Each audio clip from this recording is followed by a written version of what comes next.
Olá pessoal, boa noite. Estamos aqui de volta com mais uma live para falarmos sobre assuntos importantes do nosso desenvolvimento. Peço para vocês convidarem aí as pessoas, mandarem um aviãozinho aí para chamar o pessoal. Vou colocar aqui o nosso tema, o que nós vamos falar hoje. Que aí já fica salvo aqui.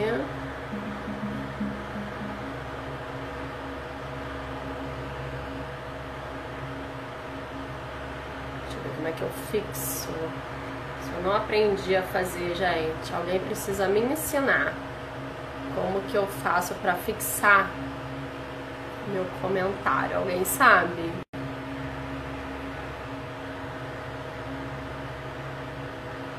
Não tô conseguindo. Depois eu tenho que ver. Enfim, vamos lá. Boa noite, meu nome é Bárbara Calmeto, eu sou psicóloga, neuropsicóloga, diretora do Autonomia Instituto. E hoje nós vamos falar sobre habilidades cognitivas para a formação do PEI, do Plano Educacional Individualizado. Então, chamo o pessoal, principalmente quem é professor.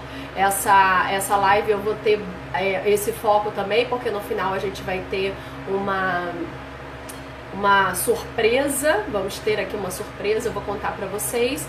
Mas a gente vai falar um pouquinho sobre as habilidades cognitivas, tá? Para a formação do PEI. O que é o PEI? O PEI é o Plano de Ensino Individualizado, que serve, hoje o nosso foco, né, esse é a escola. Então, assim, para que serve o PEI na escola? Para poder direcionar o professor, o mediador, né, a coordenação, o que aquele aluno, aonde aquele aluno está e o que ele precisa ser desenvolvido para chegar a algum lugar. Então, é para isso que a gente faz um PEI na escola, para ter um direcionamento. A gente tem um PEI na clínica também, nós temos também lá na Autonomia. Na verdade, a gente chama de PIT, que é Plano Individualizado de Tratamento. E algumas vezes a gente trabalha em conjunto com a escola, os nossos pacientes, eu gosto desse movimento de trabalhar junto com a escola. Mas, de maneira geral, os professores precisam ter um PEI mais direcionado para realmente saber as habilidades que precisa desenvolver com os seus alunos, tá bom? Dulcineia, boa noite. Renata, boa noite. Daniel, boa noite. Rogério. Deixa eu ver mais quem. Vera, vamos chamando o pessoal então, porque hoje o assunto vai ser muito legal, muito bom.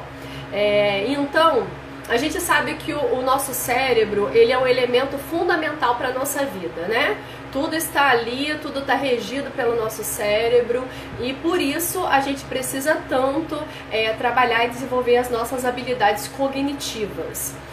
No PEI, de maneira geral, ele abrange várias habilidades. Então, quando você avalia um aluno, você avalia as habilidades cognitivas, as habilidades sociais, as habilidades acadêmicas, as habilidades motoras, as habilidades funcionais. Então você faz uma avaliação geral desse aluno, desse paciente, e aí dali você traça quais são as suas metas, o que você vai trabalhar, né? A curto, médio e longo prazo com aquela pessoa, seja criança, adulto, adolescente, né? Todas as fases. Boa noite, Cláudia, fica aí com a gente. Então, afinal, o que são habilidades cognitivas? As habilidades cognitivas, elas são aquelas responsáveis pela capacidade da gente pensar, aprender, lembrar e relacionar fatos, conhecimentos, tudo aquilo. Então, é uma parte muito importante do nosso desenvolvimento, né? É um conjunto de habilidades que ela vai sendo desenvolvida no decorrer da vida, né? E a gente tem essa possibilidade de ir desenvolvendo. Então, a criança ela tem uma habilidade cognitiva, o adolescente tem outra, o adulto tem outra, e ela vai sendo desenvolvida no decorrer da vida. E para todas as outras habilidades, a gente de alguma maneira precisa dessas habilidades cognitivas. A gente precisa desse desenvolvimento, por quê? Porque é a maneira da gente aprender, da gente relacionar conhecimentos, da gente responder a uma pessoa, da gente executar uma ação. Então tudo isso a gente acaba precisando dessas habilidades cognitivas. Então, por exemplo, quando a gente tem uma situação que a gente precisa entender aquela situação, tem um problema e precisa entender aquela situação, a gente precisa dessa habilidade de resolução de problemas. Então não adianta você virar para um aluno seu e falar assim, Pedro, pega o seu material, pega o seu lápis, agora é aula de matemática. Se ele ainda não tem esse repertório de entender e de resolver esse problema, né? De pegar o lápis porque agora vai ter a aula. Então você precisa avaliar em que nível cognitivo que ele está para poder fazer as estimulações adequadas e realmente conseguir, né, o resultado nessas habilidades. E aí a gente pensa num momento importante, né, numa falha importante, se essas habilidades cognitivas, elas podem ser estimuladas, elas podem ser treinadas. Sim, podem e devem. E a gente passa a vida inteira nesse treinamento de habilidades cognitivas. Inclusive tem vários profissionais que trabalham com essa estimulação cognitiva para os idosos, né? Que é uma reabilitação cognitiva. Então a gente passa a vida inteira desenvolvendo essas habilidades e sendo treinadas.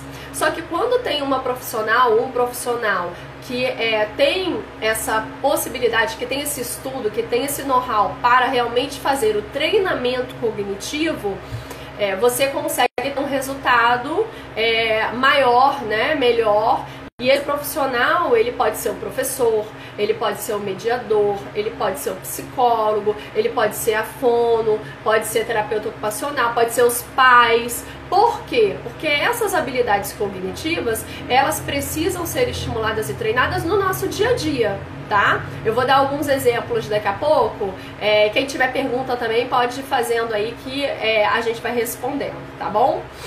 Então elas podem sim ser treinadas e as habilidades cognitivas passam por um crescimento no decorrer da vida. Então tem habilidades cognitivas que são mais desenvolvidas na primeira infância. E aí, inclusive, isso é um dos questionamentos e preocupações que eu faço com algumas pessoas, né? O que se tornou a educação infantil, que está mais preocupada hoje com as habilidades acadêmicas, né? Está mais preocupada hoje do aluno de 3 anos, de 2 anos, estar fazendo a letra A, estar fazendo o nome, estar fazendo reconhecimento de letras. Então, assim, cadê realmente as habilidades cognitivas que precisam ser trabalhadas na primeira infância, né? A discriminação visual, o rastreio visual, o controle inibitório para aquela faixa etária, o time de atenção, né, para a criança. Então, assim, ela tem 2 anos, então ela tem um tempo que ela para fazer uma tarefa. Então não adianta eu não treinar essa habilidade e depois querer que um aluno com 7, 8 anos pare para fazer uma atividade, né? Então as habilidades cognitivas mais básicas precisam ser trabalhadas na primeira infância. Depois você trabalha outras habilidades, né, no ensino fundamental, outras habilidades de resolução de problemas, você começa a avaliar a velocidade de processamento, como que está essa percepção auditiva, essa percepção visual. Então você começa expandindo o treinamento dessas habilidades cognitivas e ela vai se estendendo por toda a vida, porque a gente pode ir dificultando, né, elevando o nível de dificuldade dessa habilidade cognitiva.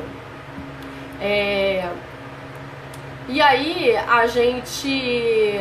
O que inclui essas habilidades cognitivas, né? A gente inclui nas habilidades cognitivas algumas habilidades motoras, memória, atenção, percepção e as funções executivas. Então, de maneira geral, essas habilidades cognitivas estão contempladas, né, nesse geral de habilidades que a gente precisa conhecer um pouquinho cada um, lógico que de acordo com a sua especialidade, né? Os profissionais que trabalham mais nessa área, como é o meu caso, que é uma área que eu trabalho muito, que é de treinamento cognitivo, a gente precisa conhecer mais a fundo. Mas assim, os professores também precisam conhecer o que são essas habilidades cognitivas, o que é a memória, o que é a percepção, o que são essas funções executivas. Os pais precisam conhecer, o fono precisa conhecer, o terapeuta ocupacional precisa conhecer. Por quê? Porque é nesse trabalho conjunto que a gente vai tendo melhores resultados para os nossos pacientes, para os nossos alunos, tá? Então é importante a gente conhecer pelo menos um pouquinho de cada para poder colocar na nossa intervenção. Então, as habilidades cognitivas, elas são muito usadas para resolver problemas, para poder perceber as diversas situações que estão envolvidas naquele problema e a gente conseguir achar uma solução para aquele problema. Então, são análises que a gente precisa ir fazendo, desde problemas simples, de, por exemplo, fui pegar um copo de água e o copo de água caiu e molhou a minha roupa. Isso é um problema, né? Como que a gente vai resolver esse problema? Chorando? É pedindo para a família trocar a blusa? Pedir ajuda? Né? É a própria criança tirando a blusa e colocando para secar porque molhou? Então a gente precisa ajudar as crianças, os adolescentes e os adultos a ampliarem esse repertório de resolução de problemas, de aprendizado, tá? De entendimento das situações para resolver os problemas, porque muitas vezes a pessoa não resolve o problema, não é porque ela não quer, é porque ela não entendeu o problema e ela não entendeu as partes que compõem esse problema para poder chegar à resolução, tá? Então, esse é um aspecto assim importante da gente pensar. As funções executivas, elas permitem o quê? A gente estabelecer, a gente manter, supervisionar, corrigir, né, várias ações, montar um plano de ação para poder resolver esse problema. E essas habilidades cognitivas, elas estão principalmente localizadas no nosso córtex pré-frontal, né, essa parte da frente do cérebro. E a gente sabe que muitas pessoas com deficiência intelectual, com autismo, com síndrome de Down ou outras síndromes, né, tem um déficit dessas funções executivas justamente nessa área pré-frontal. Então é algo que a gente precisa incluir na nossa intervenção em todos os ambientes que eles participam, tá? Algumas dessas habilidades cognitivas, elas são usadas para dar apoio para outras áreas cognitivas também. Então, por exemplo, não adianta eu dar uma atividade para o meu aluno, para o meu paciente, que ele precisa resolver um problema, né? Vamos supor, eu peço para ele fazer um pareamento.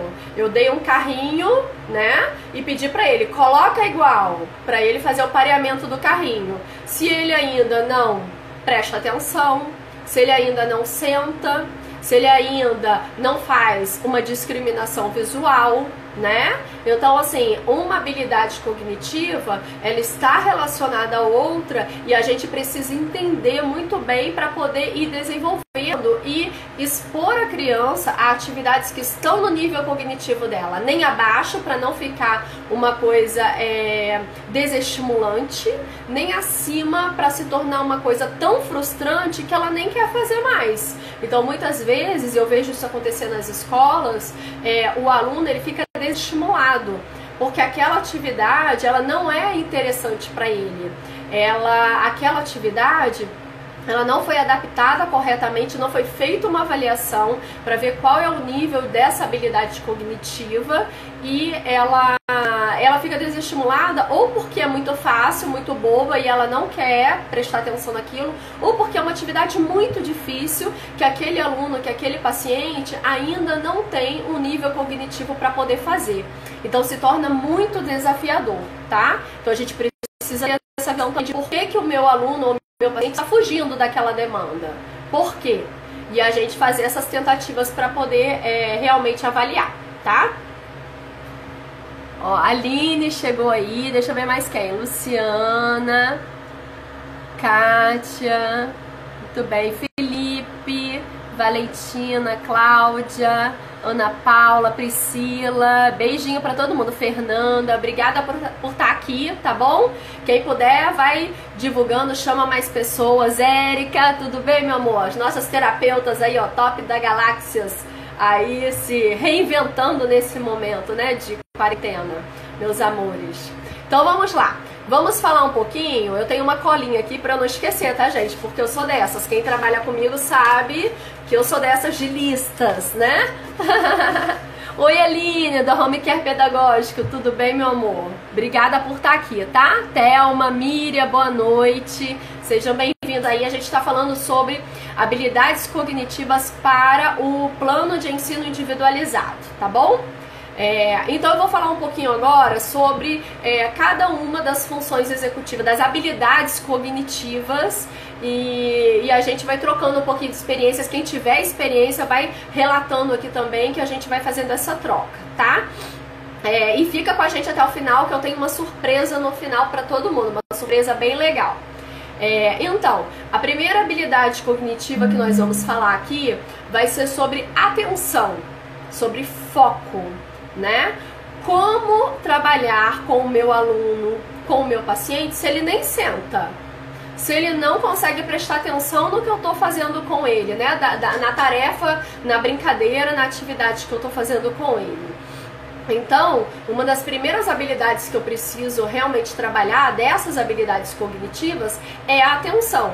É ampliar esse foco de atenção desse meu aluno, desse meu paciente nas atividades, ampliar a atenção em mim, ampliar a atenção no meu comando, né? Se ele presta atenção nisso, a gente vai ter um resultado melhor nas tarefas que nós estamos executando.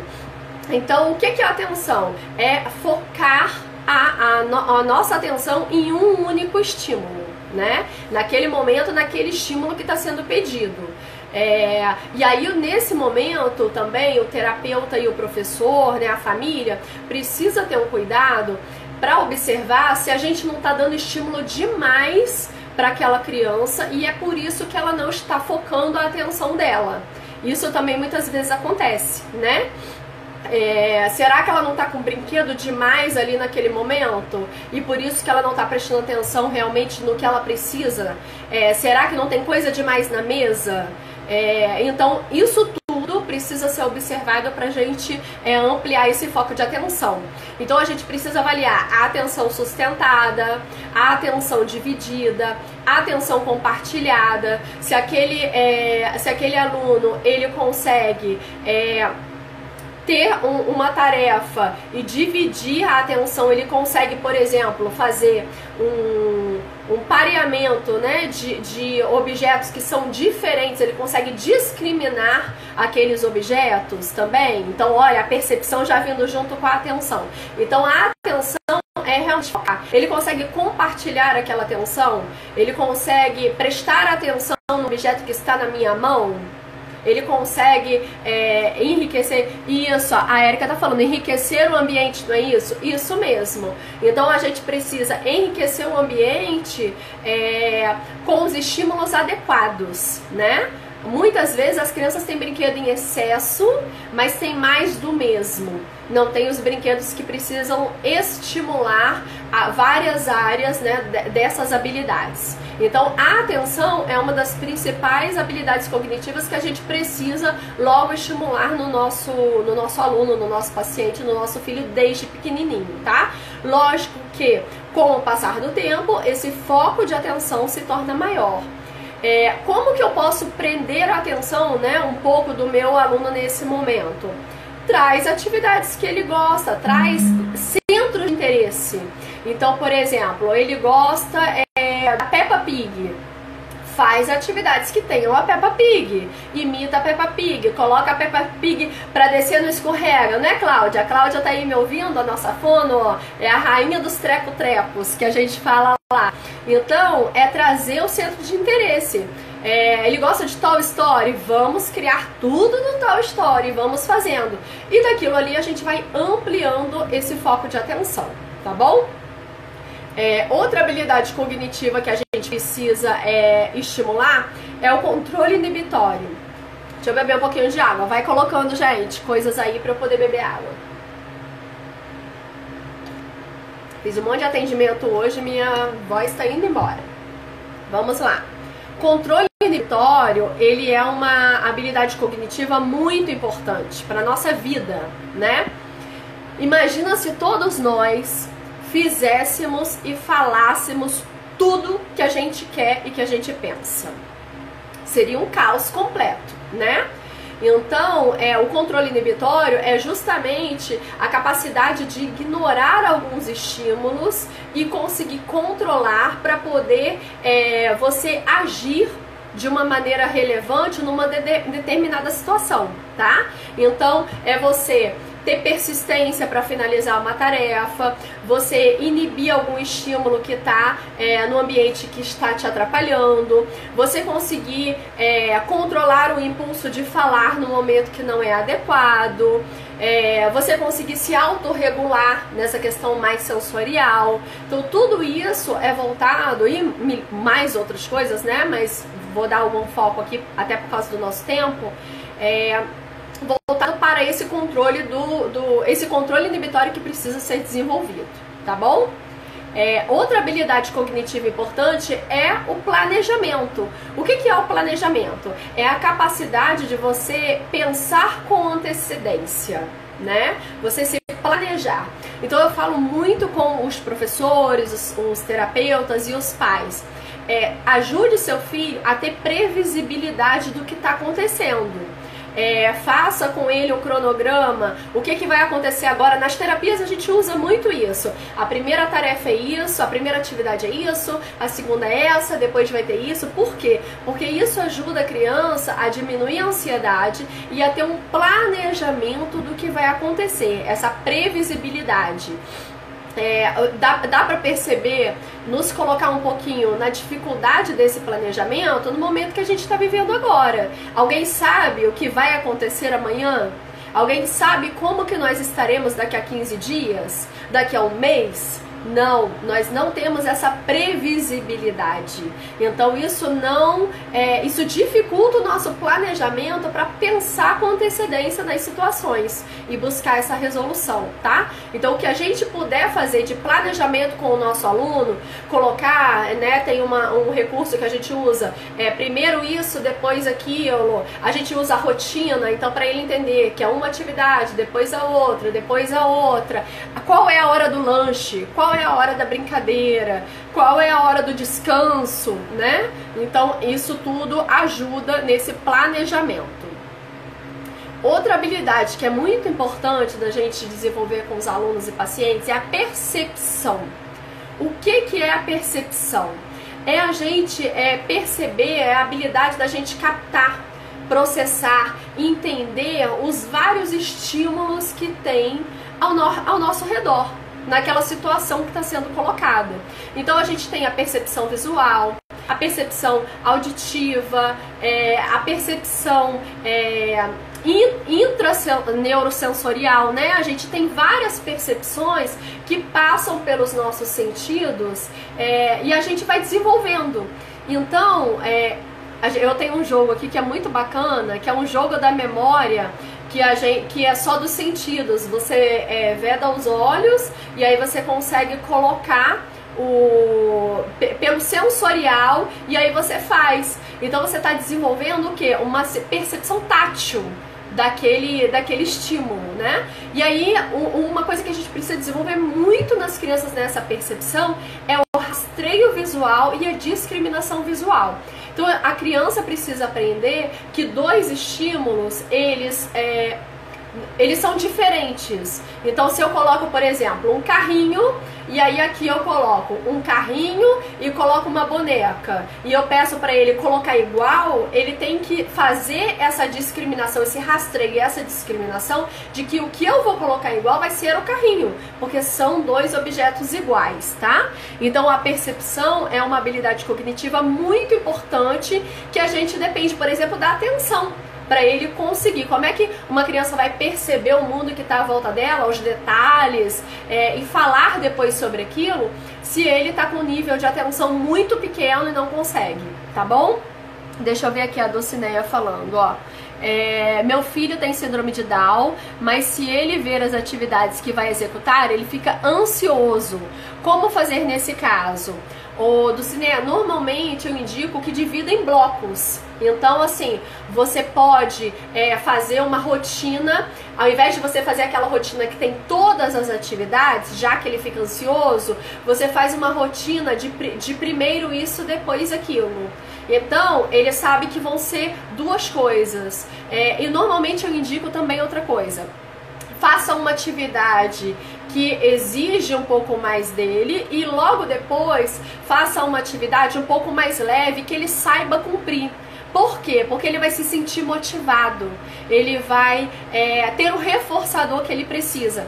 Imagina você, vamos nos colocar agora no lugar de uma criança que faz uma atividade que é difícil, não conseguiu direito, ele consegue perceber que aquilo ali demanda muito dele. Aí faz uma outra atividade que também é difícil, que demanda muito dele. Depois faz uma terceira atividade que é muito difícil, que demanda muito dele. Qual a motivação dele de continuar nessas atividades, né? Então, revezar essas atividades também é uma coisa muito importante até para desenvolver as habilidades cognitivas. E aí você vai dando uma previsibilidade de poucos passos para ele não ficar tão ansioso assim, tá bom? Então, a percepção é uma habilidade muito importante para a gente desenvolver. Depois eu coloquei aqui a habilidade cognitiva da memória. Como é importante a gente desenvolver essa memória.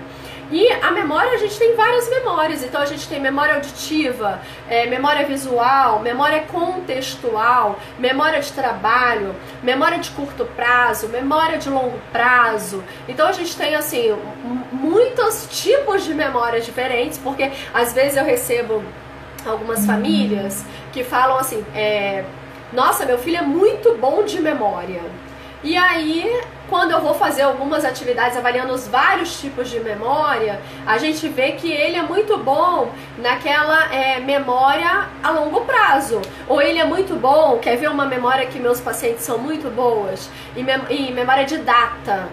Eles amam guardar data de aniversário, que é aniversário de fulano, a agenda da semana, o que vai ter de aniversário. Eles sabem tudo, tudo, tudo. Agora, muitas vezes eu faço uma atividade com ele e aí, num segundo momento, quando eu faço aquela atividade novamente, ele não conseguiu memorizar o que a gente fez para poder fazer sozinho, fazer de maneira independente, né? Fazer sem a minha ajuda. Então, essa memória de trabalho dele, essa memória operacional dele, precisa ser mais desenvolvida para o dia a dia, tá? Então, a memória é uma habilidade cognitiva muito importante que a gente precisa estimular, tanto com os alunos nas escolas, os pacientes, os filhos, em diversas situações do dia a dia, tá bom?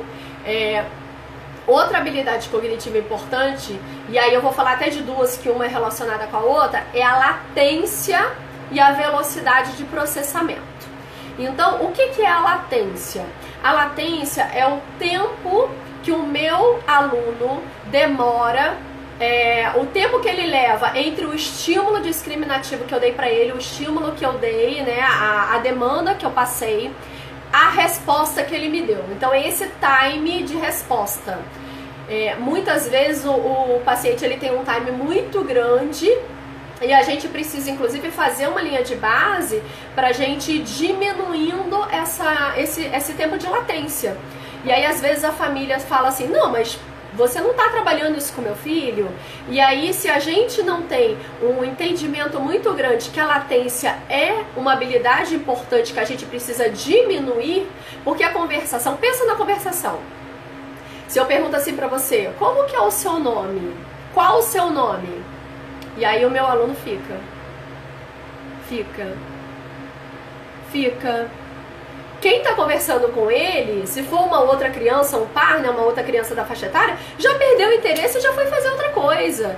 Então, assim, esse tempo de latência, ele prejudica muito nas habilidades sociais. E aí a gente precisa ficar atento para fazer o desenvolvimento diminuir esse tempo de latência da resposta. E aí também tem a ver com a velocidade de processamento, que é uma outra habilidade importante, habilidade cognitiva importante. A velocidade que o meu aluno está demorando para processar, né, aquele estímulo, aquela pergunta ou aquela demanda que foi feita e dar a resposta.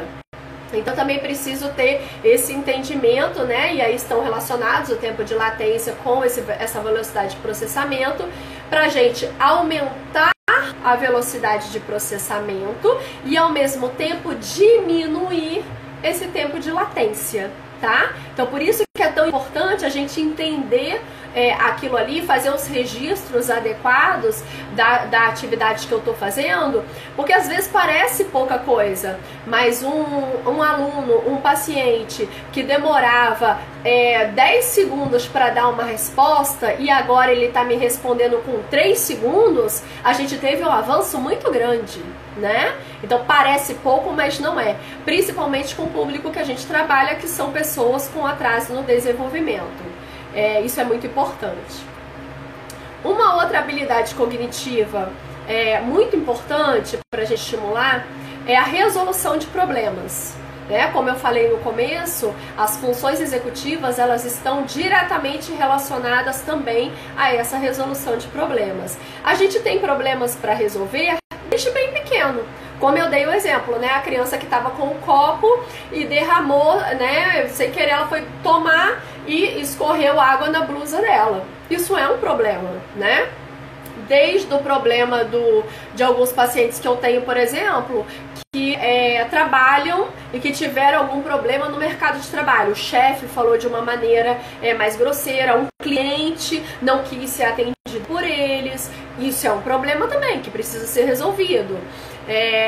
Um paciente que tem namorado e que mandou mensagem para o namorado está demorando para responder e ela tá brava. Isso acontece, e muito, né? A gente sabe disso. É um problema a ser resolvido. Então, a resolução de problemas, ela é uma análise de toda a situação que a gente precisa fazer, né? Então, eu preciso entender qual é o meu problema, eu preciso pensar em alternativas para resolver esse problema, eu preciso avaliar os pontos positivos e negativos dessas alternativas que eu criei. Lógico, gente, que cada pessoa com seu nível cognitivo, mas eu posso fazer isso com todas as áreas, né? Eu tenho um filho de 3 anos, então, por exemplo, quando eu falo com ele, quando a gente vai sair e eu coloco 3 blusas em cima da cama dele, e aí eu pergunto assim: Lucas, qual blusa você quer usar? É um problema para ele resolver, né? Só que é de acordo com o nível cognitivo dele. Não adianta eu falar assim, vai lá no seu guarda-roupa e naquele monte de blusas, escolhe uma blusa. Porque ele vai pegar uma blusa que ele mais gosta e às vezes não é adequada. Ele vai pegar uma blusa de ficar em casa e a gente vai estar saindo. Então, assim, eu dou escolhas de acordo com a possibilidade cognitiva dele de realmente me dar uma resposta. Então eu dou 3 opções e dentro dessas 3 ele vai fazer a escolha dele. É uma resolução de problemas, né? A Dani aqui, que linda, bom te ver também, meu amor, saudades. A Jace entrou aqui, Flávia, deixa eu ver mais quem. Marinalva, Vivi também entrou, que eu vi. Muito bem, nós estamos falando sobre habilidades cognitivas, principalmente para a gente formar o plano de ensino individualizado, tá bom? E aí a gente entra também na última habilidade que eu vou falar hoje, que é a flexibilidade cognitiva. Gente, que habilidade cognitiva importante, principalmente nos dias que a gente vive hoje, que ninguém tá conseguindo conseguindo entender que a opinião da outra pessoa, que eu vou precisar ser mais flexível, né? Então é um momento muito difícil. E a gente sabe que as pessoas com atraso no desenvolvimento têm uma dificuldade nessa flexibilidade cognitiva, tem uma certa inflexibilidade. Então, por exemplo, eu tenho pacientes que na segunda-feira usam a blusa azul. Ou que, por exemplo, tem uma outra que vendo o desenho X, ela usa a blusa amarela. Então, toda vez que passa o desenho X, ela pode estar com a roupa que ela for, que ela vai abrir o guarda-roupa e ela vai pegar a blusa amarela para ver o desenho. Acabou o desenho, ela tira a roupa amarela e ela guarda aquela blusa amarela, tá? Então, o que a gente precisa começar a trabalhar com esse paciente, com esse aluno? Que ele tenha mais flexibilidade cognitiva, que nem tudo. Imagina quando essa blusa rasga, quando essa blusa tá suja e precisa ser lavada. Tem uma outra paciente que aconteceu isso e a gente conseguiu aos poucos nesse treinamento. Tinha uma paciente, por exemplo, que ela não deixava a mãe lavar o pijama e nem trocar o pijama. O pijama estava imundo, o pijama estava velho, rasgado, né? O que a mãe fazia? Quando ela ia pra escola, lavava o pijama, colocava no sol, na secadora, no ferro, desesperada, porque quando ela chegasse, aquele pijama tinha que estar lá. E aí, aos pouquinhos, nós fomos trabalhando essa flexibilidade cognitiva, uma paciente adulta. Então, eu também fui trabalhando a questão da autoestima, a questão que a gente saiu, a gente foi numa loja, a gente escolheu um pijama novo, e aí a gente trabalhou dinheiro, trabalhou ela experimentar, ela fazer escolhas, mas para participar de toda essa dinâmica, ela precisou me dar aquele pijama que estava todo rasgado, né, e velho. E aí, aos pouquinhos, a gente vai trabalhando essa flexibilidade cognitiva. É uma habilidade muito difícil, porque é passo a passo. Eu chamo que são pequenas vitórias.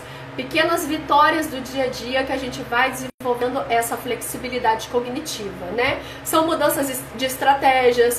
Por exemplo, aquela criança que todo dia entra no elevador X. Aconteceu isso lá no consultório no final do ano passado, né? O nosso prédio está em obra, nosso bloco está em obra.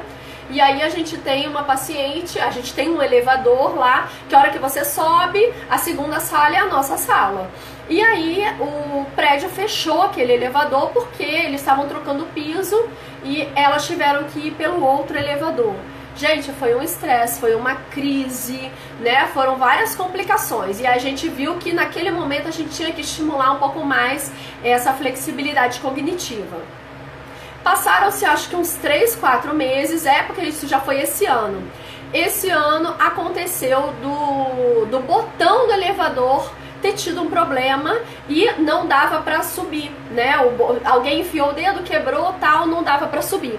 E aí a mãe virou pra ela e falou assim: nós não vamos nesse elevador porque o botão está quebrado, vamos no outro. E ela pegou e segurou a mão da mãe, foi no outro, subiu lindamente. Então pra gente isso foi uma super vitória, uma mega vitória, porque ela conseguiu naquele momento, naquela tarefa, naquela atividade, ter uma flexibilidade cognitiva que ela não tinha conseguido 2, 3 meses antes. Então a gente vai desenvolvendo essas habilidades cognitivas no dia a dia, né, com o passar do tempo, tá? Então essas habilidades são muito importantes para a gente desenvolver. E aí, pensando nesse desenvolvimento de habilidades de maneira geral, eu junto com 2 parceiras super bacanas aí, minhas, que vocês já conhecem de lives anteriores, a Viviane Barreto e a Jaciara Cândido, nós montamos um curso para professores, né? Então, o foco do curso vão ser professores, mediadores, estudantes de psicologia, estudantes de pedagogia, pessoas que trabalham com educação e que tenham o interesse de como trabalhar com os alunos com necessidades especiais, né? Com necessidades específicas educacionais. Então, eu recebo muito aluno, muito professor que me pergunta: Bárbara, como que eu monto um PEI? Vai estar no curso. Como que eu avalio esse meu aluno que chegou? Eu recebi um paciente com autismo, mas é um autismo diferente, não é aquele autismo clássico. Então a gente vai falar, por exemplo, deixa eu até pegar aqui que eu vou falar como vão ser os módulos desse curso, né? O curso, são 3 módulos, vão ser 3 semanas de curso no mês de maio. Então, ó, o primeiro módulo, a gente vai falar sobre diagnósticos. Então, sobre autismo, sobre síndrome de Down, sobre déficit de atenção e hiperatividade e sobre deficiência intelectual, que são os diagnósticos que a gente percebe que são mais comuns na escola, no caso dos professores terem dificuldade de fazer essa adaptação de conteúdos, né? essa adaptação curricular. Então, nós vamos primeiro passar por essa questão contextual, né? Essa questão de conteúdo mesmo, para o professor entender, o mediador entender exatamente o que é isso. Depois, nós vamos passar para o segundo módulo, que é do plano educacional individualizado. Então a gente vai ensinar para vocês, vai fazer essa troca. O que avaliar no meu aluno? Recebi um aluno, e aí? Como que eu avalio essas habilidades, né? Hoje eu falei de habilidades cognitivas, mas como que eu avalio a habilidade de comunicação, a habilidade de socialização, habilidades funcionais, habilidades acadêmicas? Como que eu avalio esse aluno? Então esse é um ponto desse módulo. Outro ponto desse módulo vai ser o PEI, o próprio Plano de Ensino Individualizado. Nós vamos dar um modelo, né, que é um modelo que a gente usa e que a gente criou, e assim, juntando as ideias e que a gente acha que é funcional para o professor, porque também não adianta eu passar uma avaliação, né, um protocolo de avaliação para o professor, ou um PEI para o professor de 30 páginas, 40 páginas que ele tem que fazer, porque o dia a dia dele não comporta isso. Então é um PEI que a gente vai fazer o passo a passo. E a ideia é que o professor, o mediador, né, um estudante de psicologia, de pedagogia, quem tem interesse nessa área, né, mais educacional, ele vai conseguir montar o PEI junto com a gente. Então a ideia é que ele pegue um paciente ou um aluno e monte o PEI para virar de modelo e dali ele generalizar para outros, tá? E o terceiro módulo vai ser de adaptação. Então a gente vai falar um pouco sobre adaptação de conteúdo. Será que aquele meu aluno ele precisa de adaptar conteúdo? Ele não precisa? E aí a gente vai falar sobre adaptação de materiais. Materiais adaptados para a língua portuguesa, para matemática, para as outras disciplinas interdisciplinares, tudo isso. Então, como vai funcionar esse curso? O curso serão 3 semanas, a gente começa dia 11 de maio e vai até o final do mês. Vai ser um módulo por semana.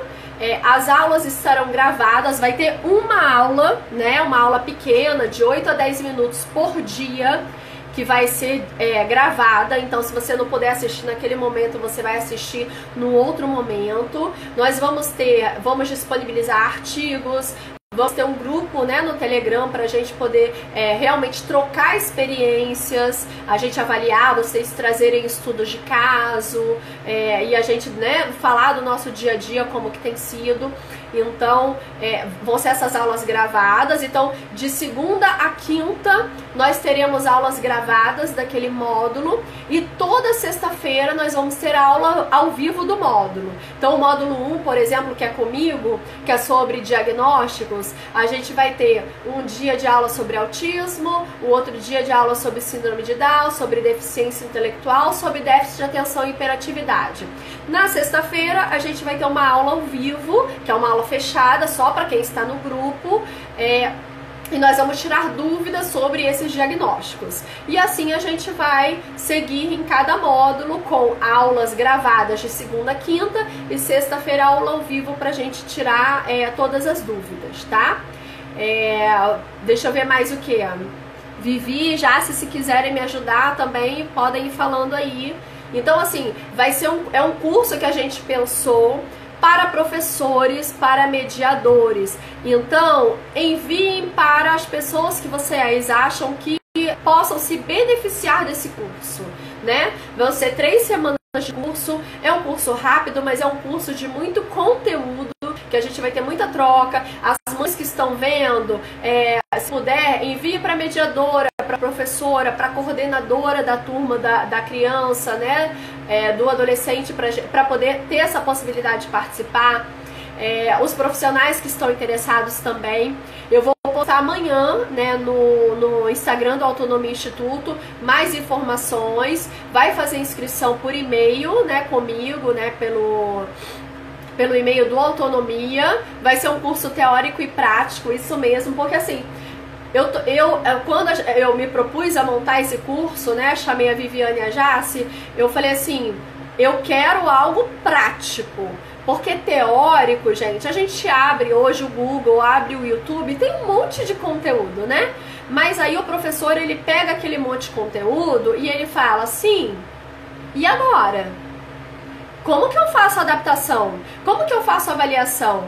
Então, a gente quer que essa pessoa que for fazer o curso, que ela realmente coloque na prática tudo que vai ser trabalhado ali e que ela leve para a sala de aula dela. É o momento do professor, do mediador, dos estudantes se prepararem. Daqui a pouco a gente vai voltar, né? Se Deus quiser, daqui a pouco voltaremos para nossa vida quase normal.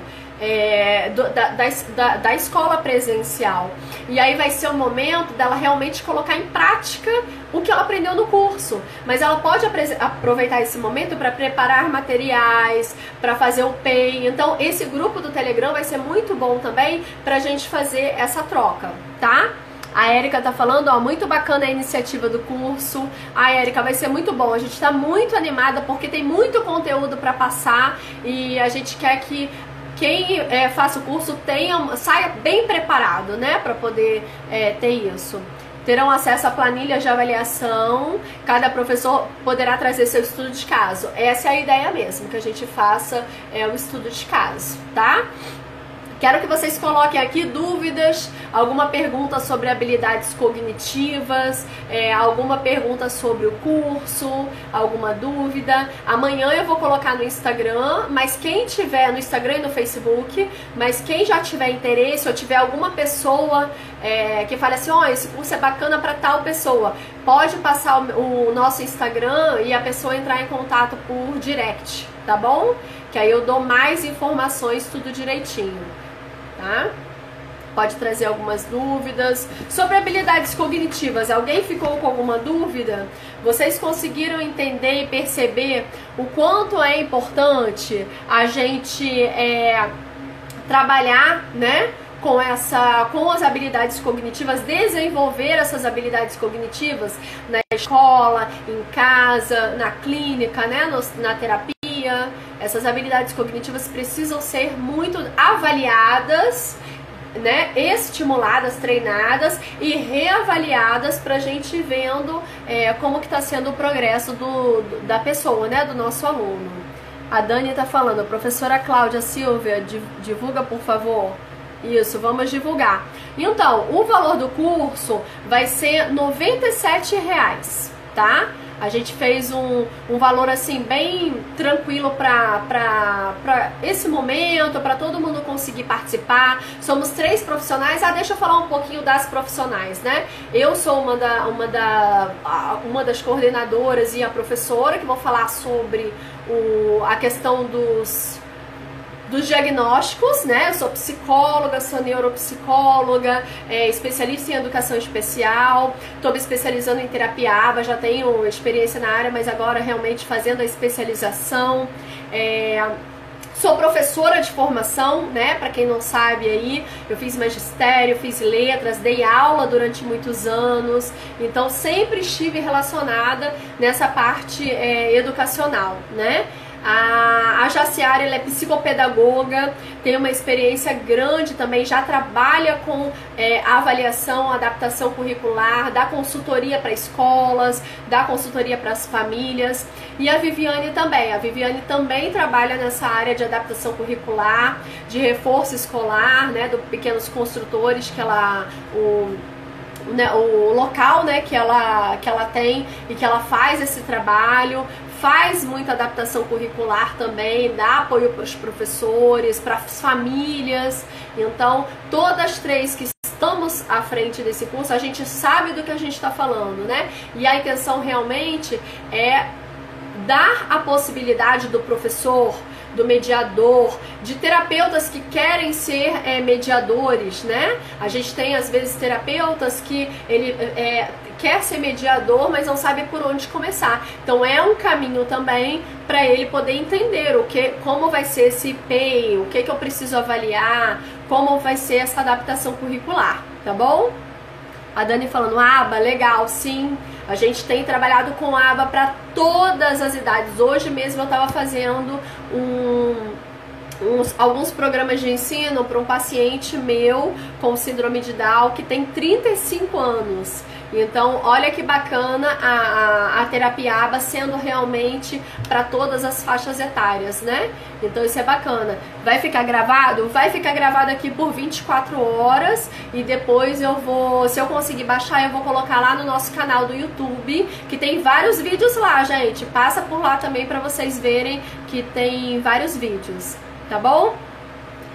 Estamos encerrando, eu vou encerrar aqui. Deixa eu ver aqui. Ah, tem uma pergunta. Peraí, da Flávia. Mãe de paciente tem prioridade também, né? Vamos lá. Falar um pouquinho sobre a questão da interferência sensorial na rotina e na execução desse planejamento de habilidades do dia a dia com o autista adolescente, principalmente quando ele entra em relutância. Então, Flávia, o que a gente precisa avaliar nessa questão de relutância, né?